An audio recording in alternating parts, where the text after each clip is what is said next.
Donc, bonjour tout le monde, bienvenue à la conférence sur l'heure du lunch que nous sommes bien contents de vous présenter. On va essayer d'être rapide, nous avons 3 destinations à vous proposer, à vous présenter ce midi. De suite, sans attendre, je vous partage mon écran et il faudrait le mettre en plein écran. Hop, c'est parti. Voilà, donc vous devez voir mon écran normalement. Un petit mot sur Caravanier, rapide petit mot. Caravanier, voyager et agir. Des voyages, ça on en fait depuis 25 ans ce mois-ci. On les fait bien et quand on dit qu'on les fait bien, ça veut dire qu'on agit. C'est-à-dire qu'on pense depuis plus de 15 ans, bientôt 20 ans, l'émission de gaz à effet de serre via planétaire. On remet plus de 1% de notre chiffre d'affaires à des actions environnementales. Donc, on est très fiers d'être les membres de 1% pour la planète. Et bien sûr, on applique les principes de Leave No Trace. C'est sans trace. C'est juste un exemple de ce qu'on fait au niveau environnemental. On agit aussi sur le bien-être, en tout cas, les bonnes conditions de travail de nos équipes locales. C'est un peu moins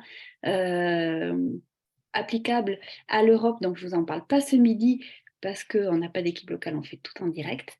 Mais je voulais au moins vous partager ceci. Si vous avez envie d'en parler, contactez-nous, ça nous fera plaisir de vous en dire plus.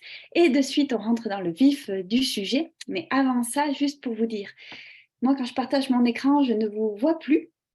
Donc, si vous avez des questions, et puis de base, on ne vous voit pas. Donc, si vous avez des questions, mettez-les dans le Q&R, ces questions et réponses. Et j'y reviendrai à la fin, une petite séance de questions avant de passer aux autres destinations. On va y répondre tout au long, comme ça, mais plutôt vers la fin, parce que là, je ne les vois pas. Si vous voulez dire « et salut », ça, c'est dans le chat, mais vraiment les questions dans le Q&R. Voilà. Mes collègues qui doivent être ici présents mais cachés, si vous pouvez vous assurer que ça enregistre, ça serait super. Parce que la semaine dernière, j'ai oublié d'enregistrer. Enfin, ça a loupé. Donc, première destination, je vous amène pousser cette porte bleue. Donc là, vous pouvez observer, c'est une photo qui a été prise fin mars, il y a 6-7 ans peut-être. Donc vous voyez, les feuilles sortent, elles sont vert tendre, il y a déjà des fleurs. Il fait beau, il y a de la lumière, du soleil, des murs blancs, ça vous donne des indices. Nous sommes en Andalousie et donc le premier voyage dont je vous parle ce midi, c'est l'Andalousie, notre trek de 2 semaines. L'Andalousie, rapidement, c'est le sud de l'Espagne. Donc ici, vous voyez, tout au sud, en fait, c'est le Maroc, séparé par le détroit avec Gibraltar. Là, nous arrivons à Malaga. Et en fait, notre voyage, c'est d'aller marcher dans la Sierra Nevada, les montagnes qui sont ici entourées en rouge, puis ensuite, on va voir Grenade. Si je prends le voyage à l'envers, nous allons à Grenade à la fin, c'est la récompense après avoir bien marché. Grenade, c'est une très jolie ville, vraiment tout le charme des villes espagnoles, les tapas, le flamenco, tout ça à Grenade. Et l'Alhambra que nous allons visiter. L'Alhambra, c'est cet ensemble de monuments ici que l'on voit, passionnant. Et derrière, si vous voyez les montagnes, je crois que vous voyez ma souris, vous allez voir, je ne me suis pas présentée, moi c'est Julie, la responsable des voyages en Europe. Fin de la parenthèse. Donc, les montagnes ici que vous voyez, elles sont toutes blanches parce que tout l'hiver, elles sont enneigées. Sierra Nevada, en espagnol, ça veut dire chaîne de montagnes enneigée. Donc, c'est permis qu'elles deviennent bien toutes blanches en hiver. Et nous, notre trek se passe juste derrière ces montagnes, de l'autre côté du flanc de ces montagnes. Et on y va de suite, donc de l'autre côté. Le genre de paysage, ça c'est une photo prise plutôt en novembre, il y a moins de feuilles sur les arbres, il y a déjà de la neige sur un des flancs du Mulhacén que l'on voit ici. Le Mulhacén étant la montagne la plus haute de l'Espagne continentale, plus haute que les Pyrénées, à peu près 3500 mètres. Et on va le gravir, mais ça je vous en parle un petit peu plus tôt, un peu plus tard dans le voyage. Notre trek, on passe de village en village et c'est vraiment une déconnexion totale, c'est-à-dire qu'on vient vous chercher à l'aéroport de Malaga, le guide vient vous chercher, là vous avez un petit 2 heures de transfert, on vous dépose et on ne revoit pas de véhicule pendant 9 jours de marche, on fait tout à pied par les chemins qui existent depuis longtemps. au moins 10 siècles. Et c'est absolument magique, cette déconnexion que ça donne de faire tout à pied et d'être un peu hors du temps au final.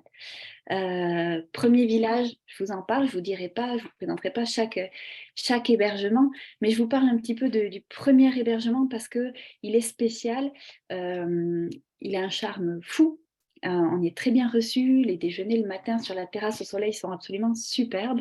Et donc dans chaque hébergement, ce qu'on a choisi de faire, c'est de passer au moins 2 ou 3 nuits. Ici c'est 3, mais les autres c'est 2, pour ne pas être tout le temps dans ses sacs, prendre le temps vraiment de s'installer puis de profiter de l'endroit. Comme on passe 2 ou 3 nuits dans chaque hébergement, ce qui se passe, c'est qu'on arrive à un village, on va faire une première boucle, le lendemain, on va faire une deuxième boucle, et puis le troisième jour, on va traverser puis marcher jusqu'à un autre village, où là, on va refaire une boucle, on va repasser une deuxième nuit, puis on va passer comme ça, de village en village. Ce sont les villages blancs qui ont été bâtis entre le 10e et le 12e siècle par les Maures qui avaient envahi Maures, M-A-U-R-E-S, qui avait envahi la péninsule ibérique. Donc il y a toute une architecture et un passé des constructions, un système d'agriculture en terrasse qui s'observe. On est vraiment dans un voyage dolce vita. Ce qu'on veut dire par dolce vita, ce sont des bonnes journées de randonnée. Ce voyage, c'est un niveau 2+, qui pourrait même être un niveau 3 si on n'avait pas tant de confort le soir, de repos, et si on ne mangeait pas si bien.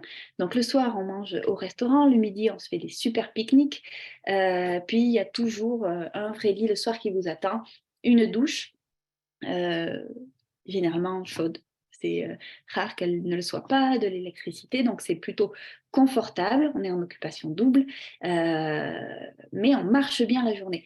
9 journées de randonnée, sur les 9 journées, il y en a 3 faciles, j'entends par là 4 heures de marche, 500 mètres de dénivelé, 3 moyennes, j'entends par là 800 mètres de dénivelé, 5-6 heures de marche, et 3 un petit peu plus exigeantes, donc 7 heures, voire un peu plus, 1000-1200 mètres de dénivelé, sachant que la plupart de ces journées-là sont optionnelles. Donc vous pouvez, si vous le souhaitez, sauter une journée, puis prendre une journée off, ce qui fait qu'on a quand même classé ce voyage dans les niveaux 2 et non pas dans les niveaux 3. Mais si vous les faites toutes et que le guide a le goût de proposer à son groupe des variantes un peu plus longues, ça sera clairement un niveau 3. Voilà pour le niveau. Une particularité pour ce voyage, on hésite. Nous, on a beaucoup aimé, et ça depuis le début où on y va, monter au refuge qui permet de faire l'ascension du Moulassen et qui est situé dans le parc national qu'on voit ici, le refuge, je vous l'ai mis là. Vous voyez, vous avez un bouquetin qui est perché sur les rochers, une sorte de petit chamois, bouquetin ibérique, et le refuge qui est là. Le refuge, on dort dans des petits dortoirs qui sont eux-mêmes dans une grande pièce, mais bon, ça reste des petits dortoirs. Mais c'est l'ambiance vraiment typique des refuges, la bonne franquette, les grandes tables le soir. C'est vraiment fréquenté par tous les montagnards espagnols du coin. Moi, j'adore l'ambiance refuge, puis on est à 2500 mètres, en plein cœur des montagnes, c'est idéal. Donc ça, le voyage du 24 avril, le départ du 24 avril, on va dormir au refuge, puis de là, on pourra faire la boucle pour aller au sommet du Mont Lassen, qui n'est pas la journée la plus difficile, mais qui est une belle journée et une vue superbe, et peut-être donc des bouquetins ibériques. Et puis on hésite parce qu'on a fait une version, pendant le Covid, le refuge n'était pas vraiment accessible, on a fait la version l'année dernière sans monter au refuge, en arrangeant d'autres randonnées dans les vallées, et elle était tout aussi belle. Alors là, que faire avec ou sans refuge? On a décidé de ne pas trancher la question.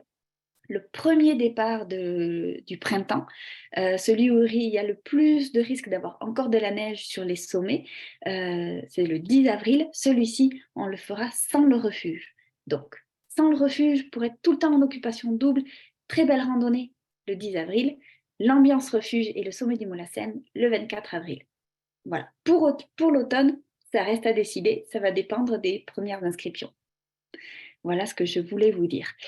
Donc, vous l'aurez compris, 2 saisons pour y aller. Le printemps, c'est pour voir les fleurs. Ça, c'est une photo qui a été prise mi-avril.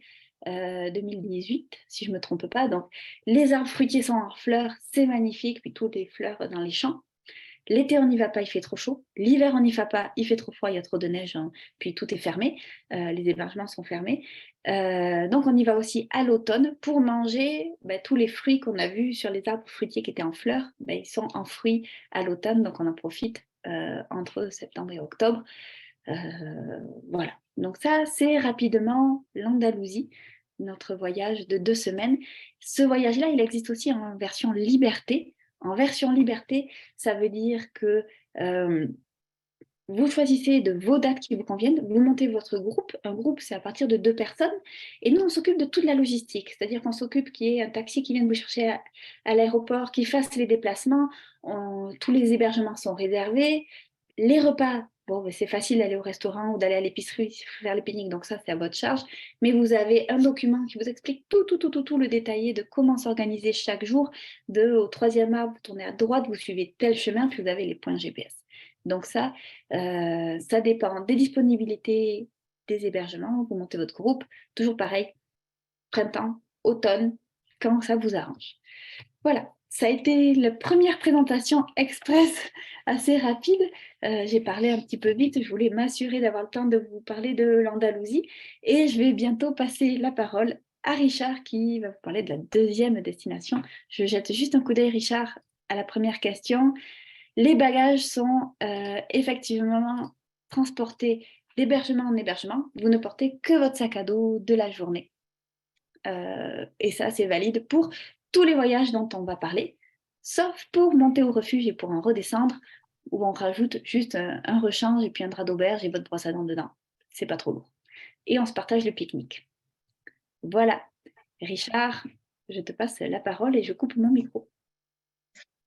C'était rapide, ça a été, ouais, hein, en 10 minutes. Oui. Oui, j'avais le défi de ne pas dépasser, de ne pas trop parler. J'ai été rapide. Moi, ça devrait être pas si mal. C'est FX qui va suivre après, que ça va être un sacré challenge pour lui. Il m'entend peut-être pas, là, mais il va comprendre. Prends ton temps, mon Richard, prends ton temps. Je finis mon diaporama. OK. Oui, c'est vrai, tu n'avais pas prévu ça, qu'on irait aussi vite. Italie, moi, je vous raconte, mets l'autre diapo, Julie, puis reste dessus un petit peu. Comme ça fait un bout de temps que je suis chez Caravanier, j'ai eu la chance de faire plusieurs repérages, et notamment celui dont Julie vient de vous parler, en Andalousie, il y a quelques années quand même. Et puis, je trouve ça très intéressant. En tout cas, moi, je trouve ça intéressant, c'est pour ça que je vous en parle. Pourquoi on a choisi... ouais, reste là-dessus, Julie, s'il te plaît. Pourquoi on a choisi ces destinations-là? En fait, l'Andalousie, c'est drôle parce que on a un super guide, Vicente Castro, qui est espagnol, qui nous avait dit « Ah, il y a des belles places pour faire du kayak, un voyage de kayak. » Fait qu'on est parti, on était 2 guides avec un kayak pliable pour aller faire du kayak pour se rendre compte que c'était pas si intéressant que ça. Fait qu'à l'époque, on faisait du vélo aussi. Donc, on s'est dit, on va aller faire un circuit de kayak et un circuit de vélo. C'est magnifique pour le vélo, mais il y a des sacrées côtes. Évidemment, ce sont les montagnes de l'Espagne. Alors, donc, on était parti avec l'idée de faire un circuit de rando, puis un circuit de vélo, un circuit de kayak et de vélo. Et on s'est retrouvé à faire un circuit de rando. Tout ça pour vous dire que la façon dont on conçoit les itinéraires, c'est beaucoup plus comme un simple voyageur qui va découvrir un pays et non pas une façon préconçue, c'est-à-dire de regarder ce que les autres font. Bien sûr, on va regarder un Lonely Planet puis on va se renseigner sur le pays, mais c'est beaucoup plus d'y aller avec une espèce de naïveté. Et se dire, bon, ben moi, qu'est-ce qui me fait le plus triper? Puis bien sûr, après ça, on essaie de faire des choses spéciales, on trouve des beaux hébergements. Le premier dont Julie vous a parlé à Ferrerola, on marchait dans des villages, puis on a vu cet hébergement-là, puis on a dit, wow, c'est fantastique, on est allé les rencontrer et tout. Je vous parle de la Sardaigne parce que là, Julie, ça fait quand même, autrement dit, 13 minutes qu'on parle de l'Andalousie parce que j'ai rajouté 2-3 minutes. La Sardaigne, j'ai été très chanceux j'ai été invité en Toscane. L'association touristique de la Toscane voulait faire des circuits plus aventure. La Toscane n'a pas du tout besoin de plus de tourisme, le vin et tout. Tu sais, c'est le genre de pays, c'est le genre d'endroit dans le monde, s'il y en a qui sont allés en Toscane. Quand tu viens au monde-là, si t'as pas tu peux pas tellement te plaindre de la vie, franchement, hein. Tout est bon, tout est beau. Est-ce que la Toscane, c'était un circuit, c'était un endroit intéressant pour faire de la randonnée? Non. Faire des petites marches, oui, mais quelque chose qui ressemble à Caravanier, non. Bref, j'ai prolongé, j'ai été invité. Mon billet d'avion était payé, fait que je suis parti 4 semaines. J'ai pris l'avion, puis je suis allé en Sardaigne. Je suis arrivé en Sardaigne et j'ai loué un auto et je me suis promené. Fait que si vous regardez un peu la diapo présente, la Sardaigne, c'est la deuxième, si je me souviens bien, mais deuxième île en superficie. La Sicile est un petit peu plus grande, mais c'est moins intéressant parce que c'est moins montagneux. La troisième, c'est la Corse, puis la quatrième, c'est la Crète. Je devine que ce midi, si le sujet vous a intéressé, l'Europe, un peu de Dolce Vita, il y en a peut-être plusieurs d'entre vous qui avaient fait la Crète, qui est un voyage qu'on fait depuis presque 25 ans, la Fondation de Caravani. Et donc, l'idée, c'était les gens qui ont fait la Crète pouvaient vouloir faire un autre voyage du même style, d'où l'idée de l'Andalousie, même si l'Andalousie est d'abord un circuit de montagne. Alors, on s'est dit, tiens, quelle autre île on peut voir qu'il y a des montagnes, qu'il y a de la mer et tout? Bien sûr, la Corse, mais la Sardaigne était beaucoup moins connue, plus sauvage probablement. C'est ce qu'on est allé voir. Donc, avec ma voiture, je suis parti. En une semaine, j'ai fait des milliers de kilomètres. J'ai fait un tour hyper rapide de la Sardaigne pour aller cerner 2 ou 3 endroits en me disant, OK, je vais approfondir ces endroits-là. On peut commencer, Julie. Donc, l'endroit qui est resté, c'était le Supramonte, donc les plus hautes montagnes essentiellement. S'il y en a qui sont parmi nous qui ont fait la Crète, vous pouvez vous dire que c'est un circuit qui ressemble beaucoup à la Crète parce que c'est un circuit qui est vraiment mer et montagne. Donc, tu peux y aller, Julie, tranquillement, là. Tu peux les défiler à 15 secondes sur chacune des images. Quand je dis que c'est très semblable à la Crète, évidemment, on ne parle pas du même passé historique, mais il y a quand même beaucoup de choses qui sont passées par là. Évidemment, les Romains, mais il y a d'autres petites civilisations qui sont passées. On est dans la portion la plus sauvage. Vous savez, la Crète est au grec ce que la Corse est au français et ce que la Sardaigne est aux Italiens. Donc, ils sont un peu séparatistes, un peu nationalistes. Ils ont leur dialecte. C'est la campagne de l'Italie. Et le Supramonte, c'est la campagne de la Sardaigne. Donc, on est vraiment dans ces petits villages-là qui vont côtoyer à la fois la mer et la montagne. Peut-être qu'il y a un petit peu plus de montagne que de mer dans cette histoire-là. Montagne calcaire, comme vous pouvez voir. On est dans une ambiance clairement méditerranéenne, bien sûr. Est-ce que j'ai besoin de vous parler de la nourriture en Italie? Ah oui, j'ai besoin de vous parler de la nourriture en Italie. C'est gênant. C'est gênant comment on mange bien. Et on commence, petite anecdote, quand j'étais en repérage, je suis arrivé à un moment donné un soir à 10 heures, j'avais pas trop de place où dormir. J'ai trouvé une petite maison avec une petite pension, mais il était 10 heures, 10 heures et demie le soir. Alors, j'ai demandé à la madame qui parlait pas un mot de français ou d'anglais avec mes quelques mots en italien, si elle pouvait juste me faire, tu sais, si elle avait un saucisson puis une soupe, parce que j'ai fait une grosse journée de marche. Puis elle me fait un sourire en disant je m'occupe de toi. Fait qu'elle m'a apporté les saucissons. Après, elle m'a apporté les pâtes, puis après, elle m'a apporté le plat de viande, puis après, j'ai eu le fromage, puis après, j'ai eu le dessert. Il était 10 heures le soir là, que la dame a préparé ça. Donc, fait que ça ressemble un petit peu à ça. Si ça vous tente de perdre du poids, je pense que ni la Crète, ni l'Andalousie, ni la Sardaigne, c'est la bonne place. Mais c'est sain, par exemple. Et puis, donc, à mesure que les photos défilent, puis je tiens à préciser aussi, hein, c'est un voyage qu'on a fait 2 ou 3 fois. On ne l'a pas fait si souvent que ça, comparativement à la Crète et l'Andalousie qu'on fait depuis plus longtemps. Donc, j'ai un moins bon échantillonnage de photos. Mais il y a vraiment ce contraste-là entre la mer et la montagne. Les civilisations nuagiques, c'est-à-dire qu'il y a ça ressemble un peu à ce qu'on imagine des civilisations celtes, les druides et tout ça, des civilisations qu'on sait peu de choses. En fait, très franchement, moi, je ne savais absolument pas que ça existait. À un moment donné, je me suis retrouvé dans une randonnée, puis quelqu'un m'a dit « Ah, va voir telle ruine. » Puis là, je suis fait comme « OK. » Et puis là, j'ai trouvé quelque chose de fantastique. Fait que bref, le voyage s'est aussi articulé autour de 2 ou 3 emplacements de cette petite civilisation, mais fort intéressant. Julie vous parlait de Dolce Vita, j'insiste. Ce que ça veut dire, Dolce Vita, c'est des bonnes journées de marche parce que vous êtes chez Caravanier, mais c'est franchement très confortable.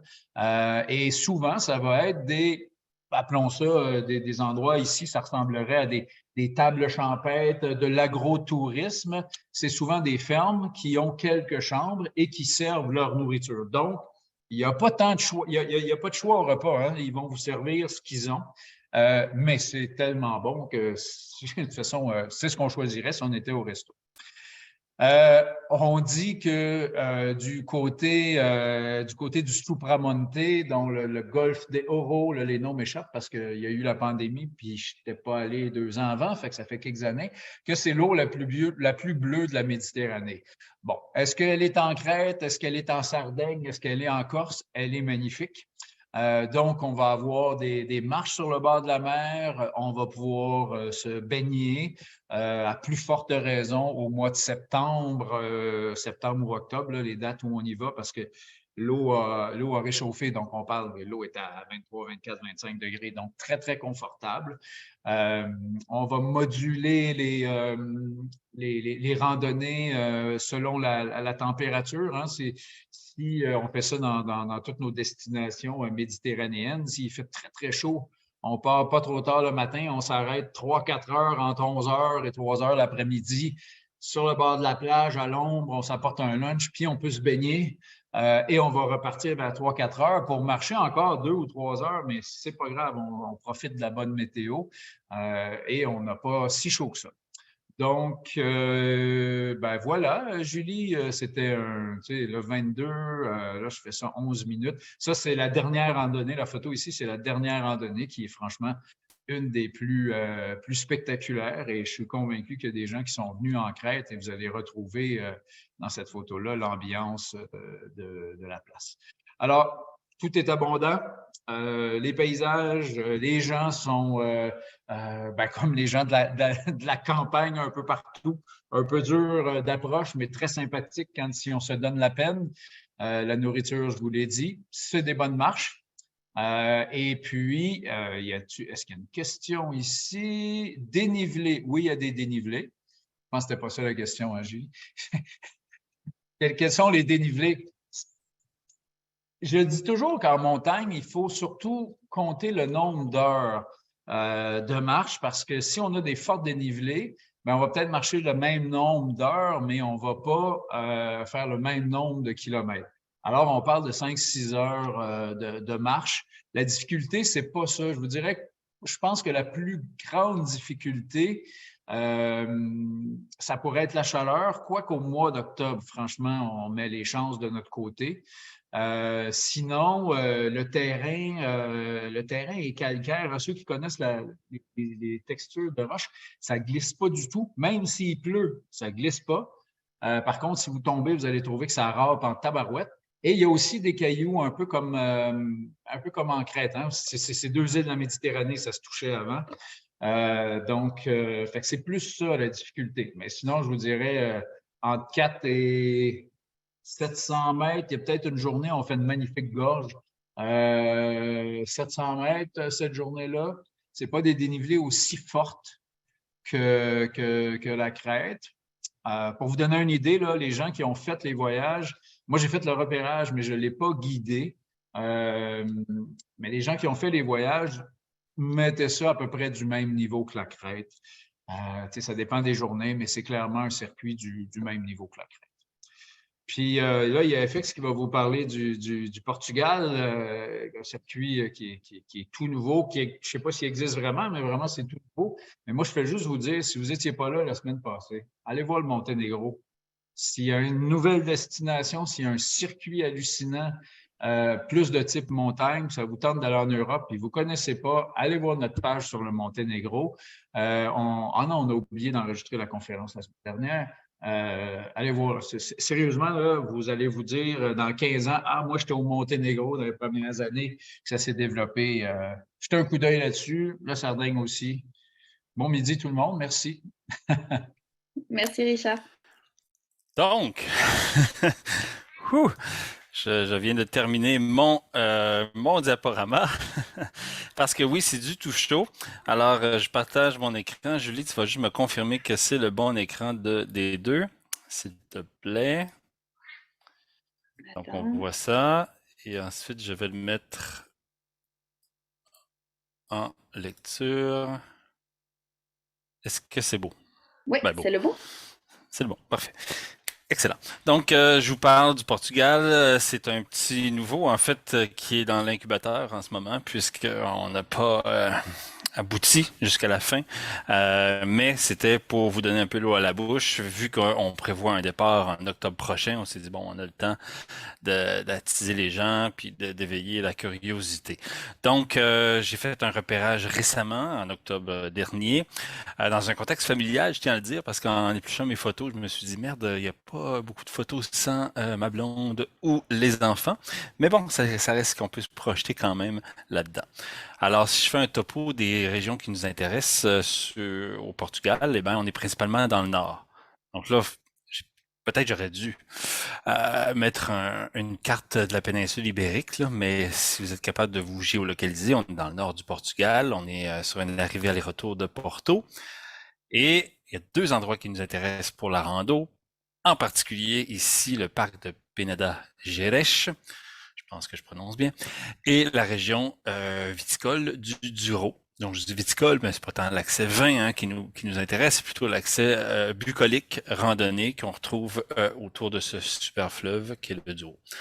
Donc, voilà un peu général. Et puis là, il y a un chat qui va s'en aller dans mon écran. Donc, le tout commence et se finit à Porto. On se concentrera un petit peu à des visites autour de Porto à la fin du voyage. C'est un circuit qui va faire à peu près 12-13 jours. On est là-dedans en ce moment pour les détails. Donc, en image, on se rend depuis Porto. On va vous accueillir, puis après ça, tout de suite, on y va en immersion dans les montagnes du Nord, dans le Portugal, on va dire, plus régional. Et ça, c'est un aspect qui est très contrastant par rapport à l'image qu'on aura peut-être du Sud, si vous connaissez un peu, ou même des villes principales. C'est-à-dire que le Portugal a vraiment deux pôles, deux facettes, deux visages. Un assez touristique maintenant depuis une vingtaine d'années, et l'autre très, en anglais on dit genuine, très authentique, ancien, traditionnel du côté de tous les terres. Donc, dès qu'on s'éloigne environ 50-100 km vers le continent, si vous voulez, ou vers l'Espagne, on retrouve un Portugal très, très trad, si je peux dire. Donc, ça va se passer avec un guide local, un accompagnateur caravanier pour la ou les premières versions, en véhicule, bus privé pour les déplacements, mais on va quand même essayer de se géolocaliser pour se concentrer sur des endroits. Entre autres, le parc Peneda Gerês, je disais, donc ça va être de marcher, de faire des boucles à partir de deux camps de base, les villes de Castro Laboreiro et de Cistelo. On ira aussi du côté de Lindoso ici qu'on voit. Donc on est sur un territoire montagneux, mais c'est pas de la haute montagne, ça culmine autour de un petit peu au-delà de 1000 mètres.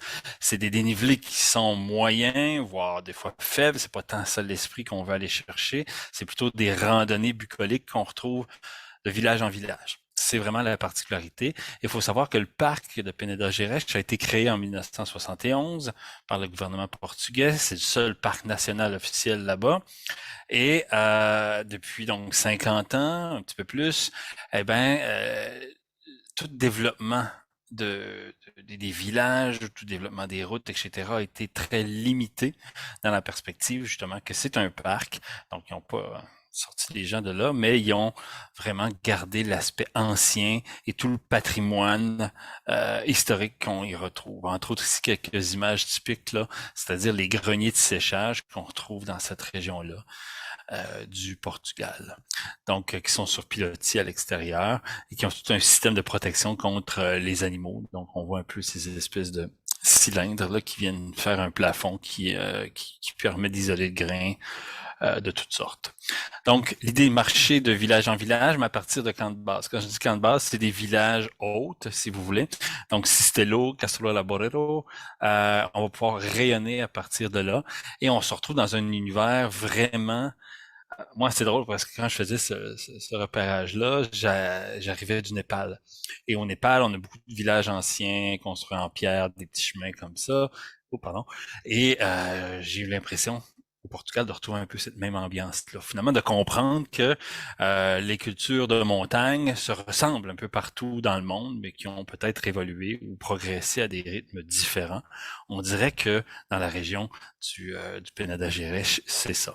Donc, des petites rues, des fontaines, des sources, de l'agriculture ancienne, traditionnelle. Donc, c'est tout un peu l'ambiance dans laquelle on va être. Et il y a des sentiers officiels là-bas. Il y a même des GR là, qu'on trouve au Portugal.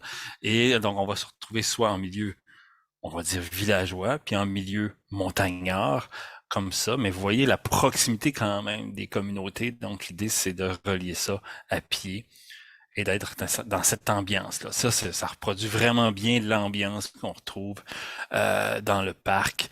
Donc, des vallées de conifères et des collines granitiques, souvent ici autour de Peneda. Ces ambiances-là on retrouve un peu ça un peu partout dans le monde, mais moi, ça m'a beaucoup marqué ce côté-là. Je vous dirais vie, agriculture très ancien, puis très peu, on va dire, d'anachronisme moderne, c'est-à-dire que peu de bâtiments ou de choses qui nous rappellent la modernité occidentale. Donc, c'est vraiment le coup de cœur que j'ai eu au Portugal. Donc, voilà, Peneda, ici, donc son église très, très puissante, disons, avec ses escaliers et tout. Pour les grimpeurs de roches, si jamais ça vous dit, en tout cas, moi, ça m'interpelle. On revoit les tours granitiques en arrière. Et on se déplace un petit peu plus au nord, donc on est vraiment à la frontière espagnole ici, autour de Castro Laborero. Et là, on va dans un univers encore plus rocheux, encore plus montagne. On culmine presque à 1500 mètres environ. Donc, vous voyez, c'est plus isolé, c'est plus aride. Donc, le paysage, quand même, à une petite échelle, change rapidement. Beaucoup de passé, d'histoires, des anciennes forteresses, entre autres celle de Castro Laborero qui a explosé à une certaine époque à cause des barils de poudre mal, on va dire, entretenus. Donc Castro, justement, ici, qui voilà, se retrouve dans un univers que je trouve est beaucoup plus austère, beaucoup plus petite affaire tristounet, bref, c'est les ambiances qu'on retrouve en octobre aussi particulièrement. On se déplace maintenant vers Cistello. Donc Cistello, on est beaucoup plus dans l'agriculture, dans la vigne. Ça, c'est quand même intéressant aussi. Donc, il y a certaines cultures viticoles qui sont intéressantes pour le vin blanc en particulier. Puis ça va nous faire un pont, un lien avec la vallée du Douro.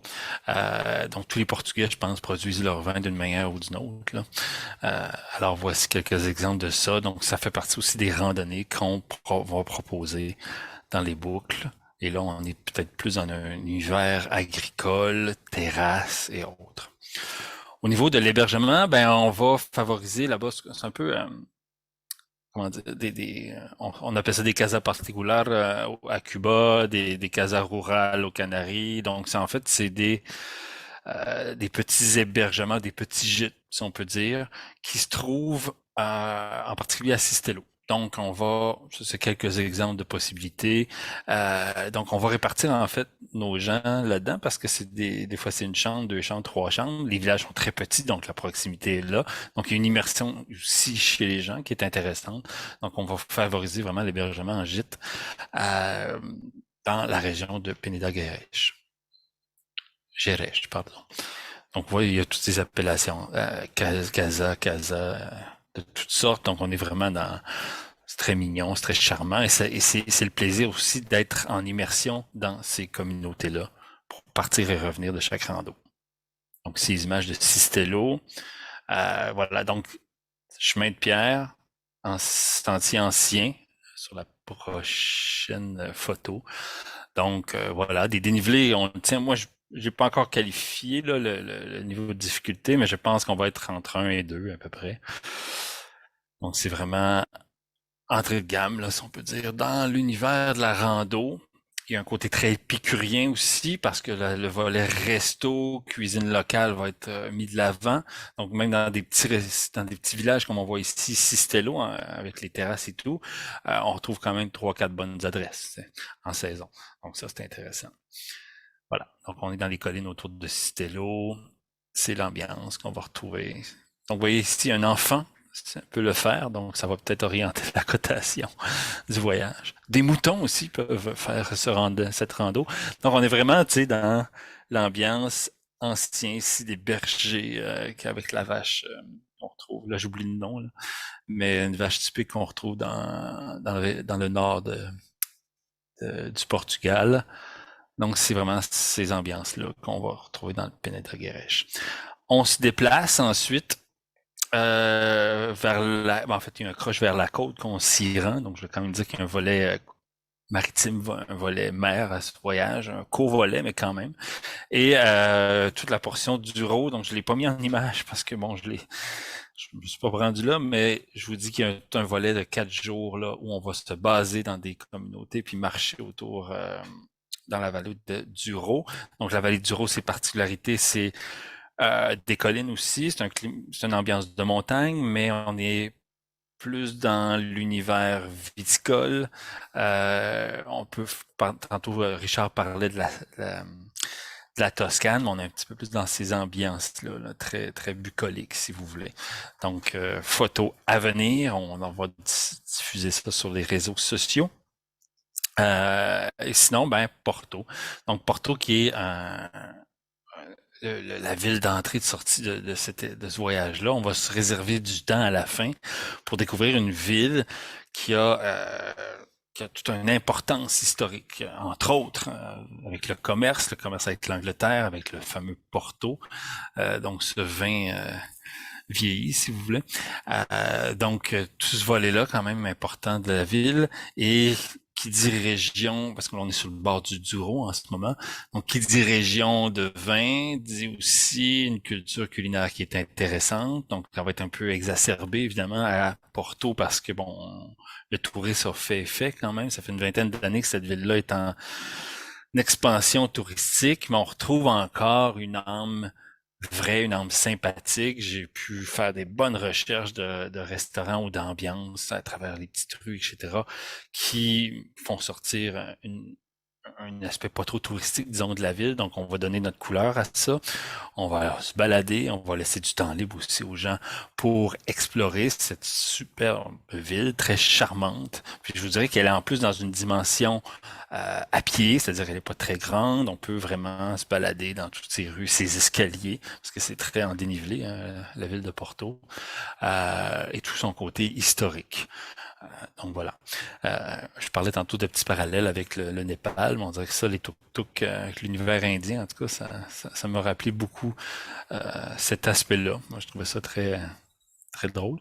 Et un petit clin d'œil sur celui qui va monter le voyage et qui aime bien les bonnes choses. Donc voilà, on est en construction d'itinéraire avec Julie pour ça. On devrait sortir ça dans les semaines à venir, en février peut-être. Hein? Et puis, ça sera une date à quelque part en octobre, parce qu'il faut savoir que la période pour visiter le Portugal sans trop se prendre de période de pluie, c'est entre avril et la fin du mois d'octobre. Donc, étant donné les délais et tout, on va viser octobre. Voilà. Exactement. Merci François-Xavier. Donc, tu peux, je pense, même arrêter de partager l'écran. Ouais, le voyage au Portugal sera en en ligne idéalement début février, voire peut-être même fin janvier, mais bon, début février. Et donc, si vous avez des questions sur l'un, l'autre ou même un autre voyage, genre le Monténégro ou le Pays Basque, ben, c'est le moment d'en parler. Sinon, c'est qu'on aura fait une belle présentation collective. Pour l'instant, pas de questions visiblement, mais merci pour les pouces. Donc, en tout cas, écrivez-nous. On est là pour répondre à vos questions. Merci pour tous les pouces qui passent. Pour des questions, si vous avez de la difficulté à télécharger les fiches de ce voyage, n'importe quoi, vous me contactez 514-281-0799, le poste 111. Pour tout parler vous pouvez parler bien sûr à mes acolytes ici présents, mais pour vous inscrire, je suis là tous les matins. Donc rendez-vous tous les matins avant midi par téléphone ou par email. Bon appétit, bonne fin d'appétit, bonne journée. À bientôt. Obrigado.